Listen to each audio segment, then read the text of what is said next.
Salam sepak bola, salam sehat dan salam sejahtera kepada teman-teman netizen yang 5B, budiman, bijak, baik, benar dan bahagia, serta 3P, pecinta, penggemar dan penggila olahraga sepak bola. Di video ini saya akan membahas tentang pertandingan antara Brighton and Hove Albion lawan Manchester United yang dimenangkan secara dramatis oleh Manchester United dengan skor 2-3. Teman-teman perlu juga mendengarkan analisa saya di video sebelum ini, yakni pre-match analysis dari pertandingan tersebut. Di video tersebut sudah saya jelaskan bahwa Manchester United akan dipaksa bekerja keras jika mereka ingin meraih kemenangan lawan Brighton, dan mereka perlu terlebih dahulu mencetak gol, mengambil alih irama permainan jika mereka ingin bermain lebih nyaman lagi dalam pertandingan tersebut.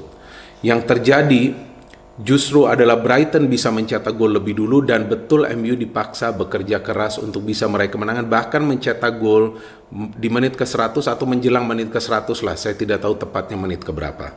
Siapa aktor utama dari kemenangan Manchester United? Lagi-lagi adalah Bruno Fernandes. Tapi kita perlu membahas dulu jalannya pertandingan dengan melihat terlebih dahulu line up ya dari kedua tim. Terutama kita lihat dulu dari Manchester United. Mason Greenwood masuk dalam starting line up menggantikan Daniel James, dan Wan-Bissaka masuk menggantikan Mensah. Ini adalah dua pergantian yang signifikan dari performa MU dalam pertandingan melawan Brighton tersebut. Memang secara flow of the game kita lihat MU kalah segala-galanya dari Brighton. Tapi sebetulnya efektivitas MU untuk menyerang lumayan baik, karena mereka bermain direct passing game, yakni memberikan bola langsung kepada lini depan dan mengharapkan antara Mason Greenwood dan juga Marcus Rashford dengan gerakan individual mereka bisa mempenetrasi ke lini pertahanan dari Brighton untuk bisa menciptakan peluang. Tentu niatnya atau maksudnya adalah untuk mencetak gol. Tapi pada saat Bruno Fernandes ini diharapkan lagi untuk bekerja sesuai dengan peran yang diberikan kepada dirinya sebagai playmaker, saya tidak melihat peran Paul Pogba ini bisa mendukung kinerja dari Bruno Fernandes. Bahkan akhirnya Paul Pogba harus ditarik keluar kan oleh Ole Gunnar Solskjaer. Jadi dalam dua game awal Manchester United, sebetulnya Paul Pogba ini tidak bisa perform sebagai link up player dari defense ke midfield untuk bisa membantu Bruno Fernandes ini bermain lebih nyaman lagi atau lebih terfokus lagi dalam urusan membagi bola dan membangun serangan. Sehingga kita juga melihat bahwa umpan-umpan yang diharapkan justru diberikan kepada Martial ini tidak terjalin secara baik. Bahkan saya tidak melihat Martial ini mendapatkan peluang yang bisa sebetulnya menyulitkan para pemain Brighton di lini pertahanan. Brighton mendominasi jalannya pertandingan. Brighton lebih banyak menciptakan peluang, sekitar 5 peluang dari para pemain Brighton yang mengenai antara tiang gawang atau juga mistar gawang. Artinya pressure yang berlebihan dari Brighton ini menyulitkan para pemain MU untuk keluar dari tekanan. Jadi build up mereka dari lini pertahanan juga tidak bisa mereka lakukan karena pressure tersebut. Nemanja Matic juga beberapa kali melakukan passing yang salah, bahkan ia mendapatkan kartu kuning. Oke, so Brighton ini sudah unggul dari segi pressure, dari segi flow of the game, di mana passing-passing antara para pemain Brighton ini terlihat lebih akurat. Bruno Fernandes melakukan pelanggaran kepada Lamptey yang memang saya kira merupakan pelajaran bagi dirinya bahwa ia terlihat ya tidak begitu baik dalam urusan membantu lini pertahanan.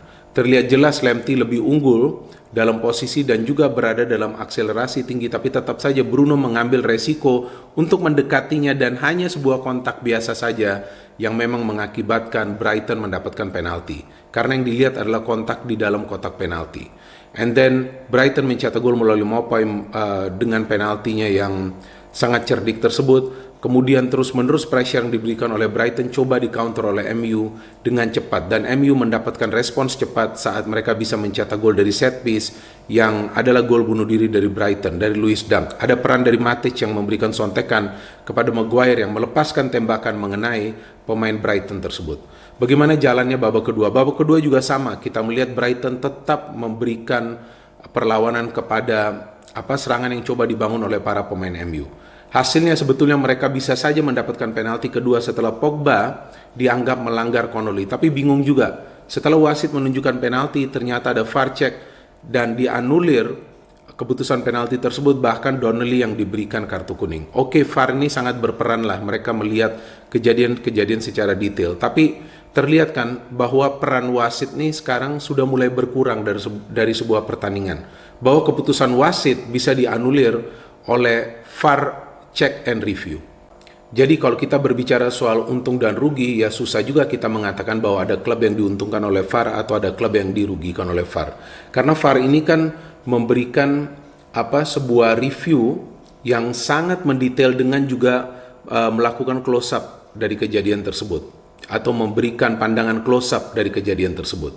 So the game goes on dan kita lihat bagaimana Marcus Rashford bisa mencetak gol melalui gerakan individualnya setelah mendapatkan true pass dari Bruno Fernandes. Lagi-lagi Bruno Fernandes terlibat dari gol yang diciptakan oleh Manchester United.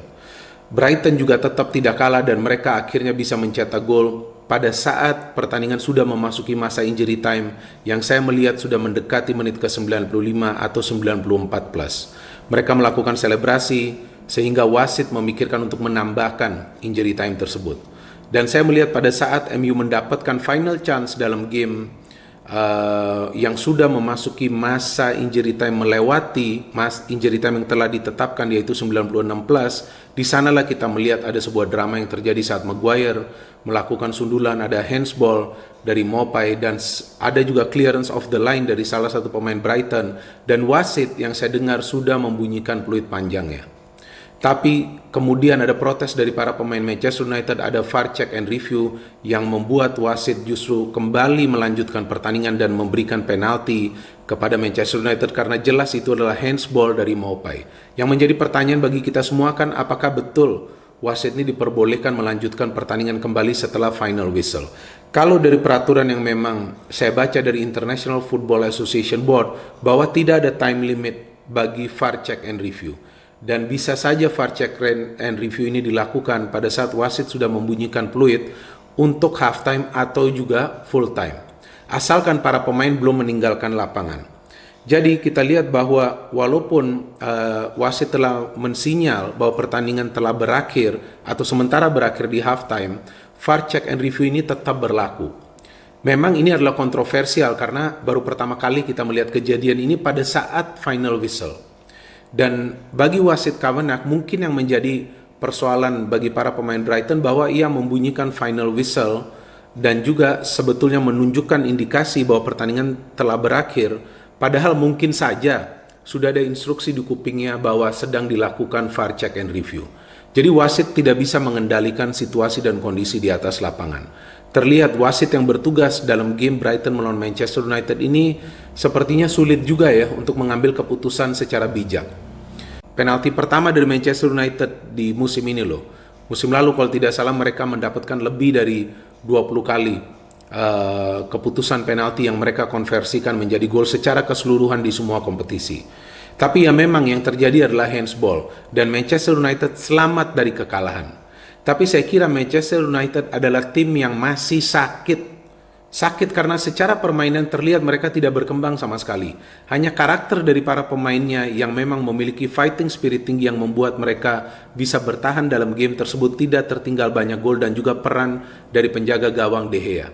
Jadi ini adalah sebuah kemenangan yang saya kira oportunis dari Manchester United dan tidak menggambarkan bahwa mereka adalah sebuah kekuatan yang bisa disegani di Premier League musim ini. So Manchester United perlu tetap membeli pemain-pemain baru untuk memperkuat tim ini pada saat tim-tim lain juga membeli pemain-pemain baru. Kita lihat semua yang berada di top 4 semua memperkuat tim mereka dengan pemain-pemain baru yang berkualitas. MU just have Van de Beek, ya, di mana Van de Beek pada saat masuk juga saya melihat tidak memberikan kontribusi yang berarti. Yang saya hitung cuma 2 kali passing. Itu pun mungkin hanya 1 yang akurat. Ia pun masuk menjelang pertandingan berakhir. So what the hell is happening at Manchester United? Saya kira mereka menuju neraka di musim ini. Ya, menuju neraka karena artinya mereka mempersulit diri mereka sendiri pada saat memang tim ini tidak diperkuat oleh pemain-pemain berkualitas yang baru, ya, pemain-pemain yang baru.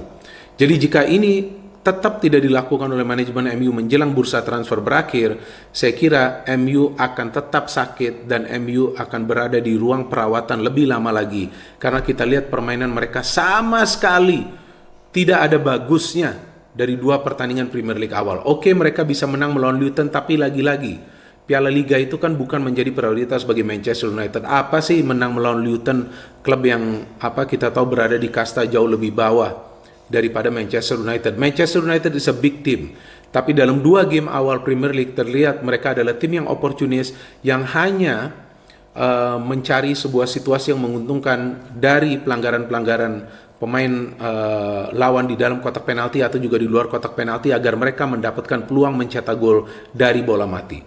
Jadi saya kira ini akan menjadi musim yang terlalu sulit bagi Manchester United, dan bagi Ole sendiri, jika ia bisa tetap menjadi manajer Manchester United hingga bulan Desember, itu sendiri adalah plus point bagi Ole Gunnar Solskjaer. Karena ia sendiri saya kira tidak memahami apa yang sedang terjadi di Manchester United dan apa yang kira-kira perlu ia lakukan perubahannya. Karena terlihat ia kehabisan akal untuk bisa merubah permainan MU dalam pertandingan melawan Brighton juga. Ia masukkan Van de Beek juga tidak berkembang, ia masukkan Fred juga lagi-lagi tidak berkembang. Ya, saya ucapkan good luck saja kepada para supporter Manchester United di sisa musim Premier League ini, yang kita harapkan bahwa MU tidak berjuang di zona degradasi. No hate, only football, salam sepak bola.